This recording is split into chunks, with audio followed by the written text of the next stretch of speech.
High friends and welcome to another video. তো প্রতিদিনের মতো 6টার জায়গায় আমি উঠেছি 7টায়। ফাইনালি আজকে আকাশটা পরিষ্কার হলো। তো ঘুম থেকে উঠে ভাইকে খুঁজছিলাম, আর এসে দেখি ভাই আমার এখানে। ये कैसे हो गया है? তারপর খেয়ে নিলাম গরম গরম চা, আর এরই মধ্যে বেজে গেল 9টা। তাই ঝটাপট আমরা জলখাবারটাও খেয়ে নিলাম। और यहाँ पे किया हल्का सा मैजिक और पहुंच गया सीधा স্টেশন। আর আজকে ছিল টাক ফাটানো গরম। তো ফাইনালি আমরা ক্লাসে পৌঁছে গেলাম, আর কোইন্সিডেন্টলি ভাবে আমার আর সাইলের জামার রং এক হয়ে গেছে। আর ক্লাস শেষ করে বেরিয়ে পড়লাম তিনজন একটু ঘুরঘুরি করতে, আর এই মাঝে এই গরমে খেয়ে নিলাম একটু জুস। আর সব স্টেশনের মানুষ এই একটা বগিতে ঢুকে গেছে, কারণ তাদের মতে তো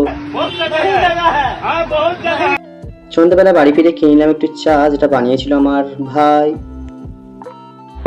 তারপর বাস থেকে এখানে পাঁপড় ভাজাগুলো খেয়ে নিলাম। That's it, tata.